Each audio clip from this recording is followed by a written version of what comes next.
Welcome to the deep dive. Today, we're diving into something I think we all use every single day, but probably don't think a whole lot about: grammar. Oh, yeah, for sure. We've got this academic article with us, Towards a Pedagogy of Grammar Instruction. It's by Richards and Repin. Okay. And Sounds dense. it is pretty dense, but it's making us rethink how we view this whole subject of grammar. Yeah, it really challenges that whole, grammar is just rules you memorize thing. Right. It's more about how we use it to communicate. So it's less about, diagramming sentences and more about using grammar as, a tool. Exactly. I like that. The article makes this distinction between, knowing the rules, Mm-hmm. which they call grammatical knowledge, Mm-hmm. versus being able to use those rules, which is grammatical ability. Okay, so that's like knowing all the ingredients for a cake, Right. but not knowing how to actually bake it. Yeah, You need both the knowledge and the skill to put it to use. that's a great analogy. Yeah, and this is where things get interesting. The article talks about how grammar isn't one size fits all. Okay. It functions differently in different types of texts. So how I would write an email to my boss is going to be grammatically different from how I write a funny story for my friends online. Precisely. Think about it. A factual report uses grammar differently than a persuasive essay. Uh-huh. And those are both different from a personal story. Right. They each have their own style and purpose, and grammar helps achieve that. Okay, now let's talk about something you probably experience every day: Okay. the difference between how you talk and how you write. The article digs into this too. Yeah, spoken grammar is way more fluid and spontaneous. Think about chatting with friends. Right. Lots of short phrases, incomplete sentences, maybe even slang. Yeah. But when you sit down to write an email or a blog post, it's much more structured and formal. Totally. They use this great example of imagining a conversation between friends at the mall, Okay. and then how that same conversation would be written in an email or a blog post. Yeah, It's very different. it is. And being aware of that is crucial for effective communication. Yeah. It helps you adapt your language to different situations and audiences. You wouldn't talk to your boss the same way you talk to your friends. Oh, definitely not. Right. Now, the article talks about something called corpora as a tool for studying grammar in the real world. Okay. What are corpora? So corpora are basically giant collections of text websites like Cordier and MICUSP are great examples. They let you see how language is actually used in different situations, not just how it's presented in textbooks. So it's like peeking behind the curtain and seeing how real people are actually using grammar in the wild. Exactly. That's so cool. I remember the article mentioned an anecdote Yeah. where students use corpora to compare multi-word verbs in casual conversation versus single-word verbs in academic writing. Uh-huh. It showed them that academic writing tends to favor those single-word verbs, Right. which is something they might not have picked up on otherwise. Exactly. Corpora can help us see these patterns and trends in language that might not be obvious just from reading a few texts. This is already changing how I think about grammar.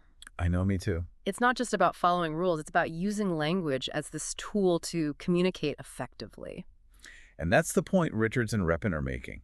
They argue for an approach to teaching grammar that moves beyond memorization and embraces this dynamic nature of language. So how do we actually learn grammar in a way that focuses on this communication aspect? The article mentions a variety of approaches. Yeah, different people learn in different ways. Yeah? Some people might benefit from learning the rules first, Right. while others learn better by seeing examples and figuring out the rules from there. They give this really good example about practicing modal verbs, like words like can, could, and should, Yeah. to express politeness in different social situations. Which is so true. You wouldn't ask your boss for a favor the same way you would ask your best friend, Exactly. even if you're using the same basic words. Exactly.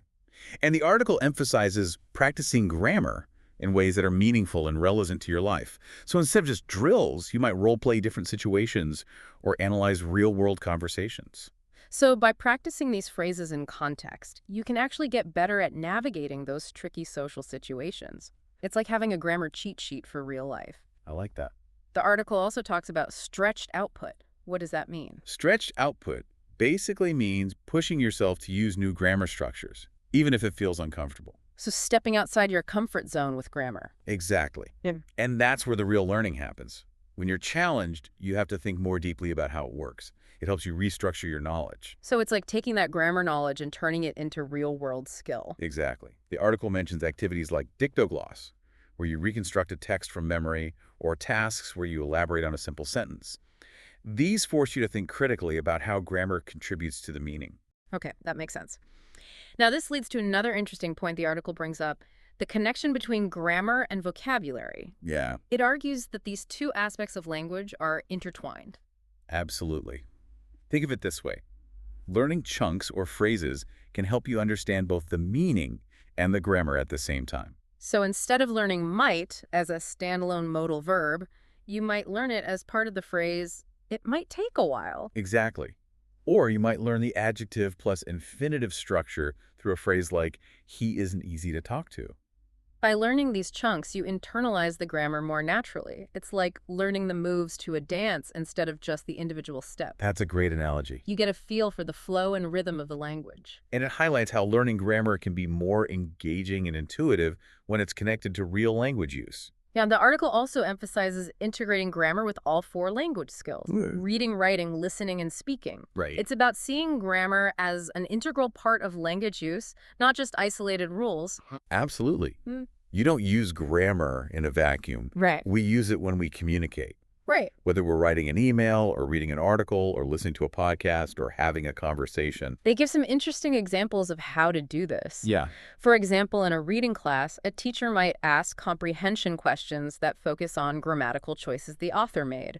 Or in a writing class, they might provide model texts that showcase certain features. Yeah. I remember this activity mention where students have to predict the missing section of a text Oh, yeah. based on their understanding of both the grammar and the overall structure. It's like solving a puzzle. It is. It's great. Yeah. It gets students actively engaged in thinking about how grammar contributes to the meaning. Okay, so we've seen how grammar is a crucial part of communication, how it varies across different types of text, and how it's different in spoken versus written language. We've also looked at how technology corpora and even student errors can be used to enhance grammar learning. It's a lot to think about. It is. But the main takeaway is that we should view grammar not as a set of rigid rules, but as a dynamic and powerful resource for communication. It's about understanding how those rules work and using them to express yourself clearly, persuasively, and even creatively. It's like having a toolbox full of different tools and knowing which tool to use for the job. I love that analogy. Yeah. And just like any skill, mastering grammar takes practice and a willingness to experiment and learn. This deep dive has really made me appreciate the complexity and power of grammar. It's so much more than just something we learn in school. Oh, absolutely. It's a fundamental part of how we think and interact with the world around us. What are your thoughts? I totally agree.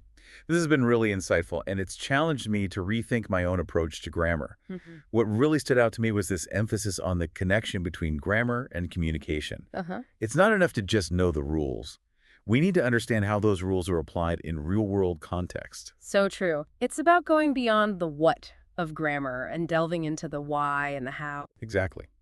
One of my favorite ways to explore grammar is by analyzing different types of texts, whether it's a novel, a poem, or even a casual conversation. Okay. Each genre uses grammar in unique ways to create meaning.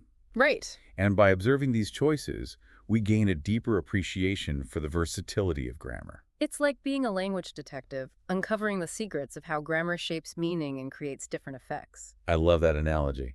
And the more we understand those secrets, the more effectively we can communicate and connect with others. This has been a fascinating deep dive into the world of grammar. I feel like I have a whole new appreciation for its power and complexity. I'm glad to hear that. It's been a pleasure exploring this with you. And for our listeners out there, we hope this deep dive has inspired you to think about grammar in a new light. Absolutely. We encourage you to keep exploring the world of grammar and to see it as this valuable tool for communication. Before we wrap up this first part of our deep dive, I'd love to hear your thoughts. What stood out to you the most? For me, it was this idea that grammar isn't just a set of rules to be memorized, but a dynamic system we can use to achieve our goals. It's like a toolbox, as you said earlier. Right. We can choose the right tool for the job. Right. Welcome back. I'm excited to keep going with these ideas about grammar as a communication tool. Me too. It's really eye-opening. Now, before the break, we were talking about how technology can be used for grammar learning. Right. But the article also talks about using student errors as opportunities for learning. Yeah. What are your thoughts on that? It's important.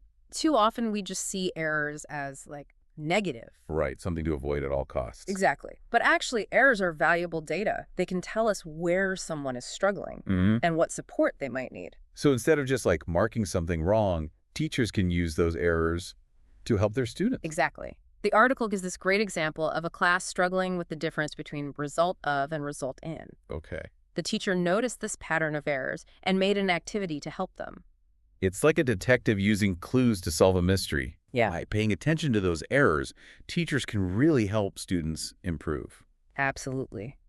And it reinforces the idea that mistakes are a natural part of learning. Right. And by creating a supportive environment where students feel comfortable making mistakes, we can help them learn more effectively. Now, we've talked a lot about different aspects of grammar, but the article emphasizes that grammar shouldn't be taught in isolation. Right. It should be integrated with all 4 language skills: reading, writing, listening, and speaking. Yeah, if we zoom out to the bigger picture, it makes sense. Think about how we use language every day. We read things, we write things, we listen, we speak. Grammar is a part of all of those activities. They give some interesting examples of how to do this. Like in a reading class, a teacher could ask questions about the author's grammar choices. Or in a writing class, a teacher might provide model texts that use specific grammatical features. What's fascinating here is that grammar isn't just about abstract rules. Right. It's about using those rules to understand how language works and to improve our communication skills. Right. And it reminds me of that activity where students have to predict the missing section of a text Oh, yeah, I love that. based on their grammar knowledge and the text structure. It's like solving a puzzle, It is. and it encourages them to actually apply their knowledge. Okay, so we've seen how grammar is important for communication, how it's different across text types, and how it's different in spoken versus written language. We've looked at technology, corpora, and even errors. Yeah, it's a lot. It is, but I think the main takeaway is that we should view grammar not as these rigid rules, but as a resource for communication. It's about understanding how those rules work and using them to express yourself. It's like having all these different tools and knowing which one to use for the job. That's a great way to put it. Didn't- And just like any skill mastering grammar, takes practice and a willingness to experiment. This deep dive has really made me appreciate the complexity and power of grammar. It's so much more than just school stuff. It really is. It's a fundamental part of how we think and interact with the world. What are your thoughts? I completely agree. This has been insightful. It's challenged me to rethink my own approach to grammar. I think what stood out to me the most was this emphasis on how grammar and communication are connected. Yeah. It's not enough to just know the rules. Yeah.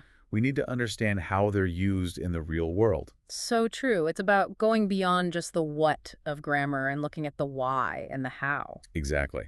One of my favorite ways to explore grammar is by analyzing different types of texts, like novels, poems, even casual conversations. They all use grammar in unique ways to create meaning. Right. And when we observe those choices, we can better understand how versatile grammar is. It's like being a detective uncovering the secrets of how grammar works and creates meaning. I love that analogy. And the more we understand those secrets, the better we can communicate with each other. This has been a fascinating deep dive. I feel like I have a whole new appreciation for grammar. Me too. It's been great exploring this with you.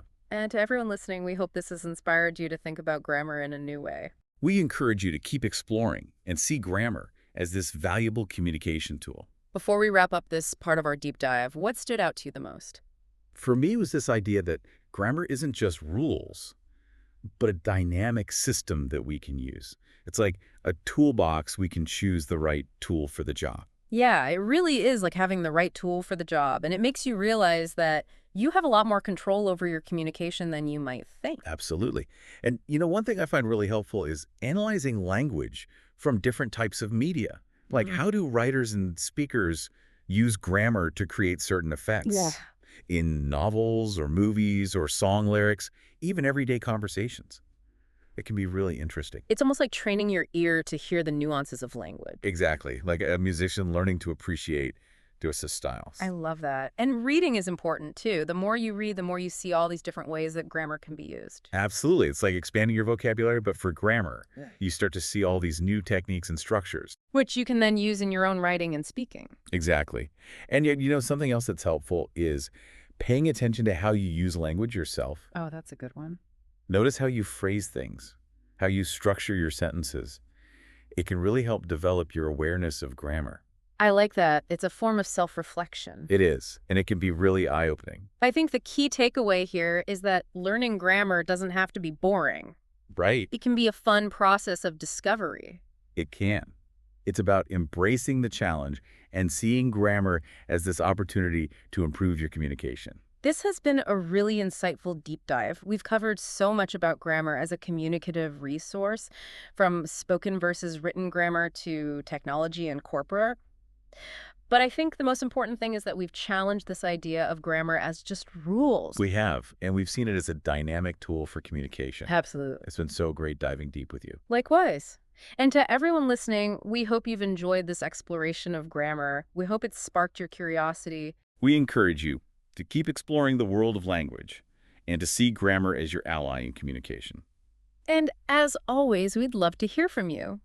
What are some of your favorite ways to learn about grammar? Share your thoughts on social media, and until next time, keep diving deep.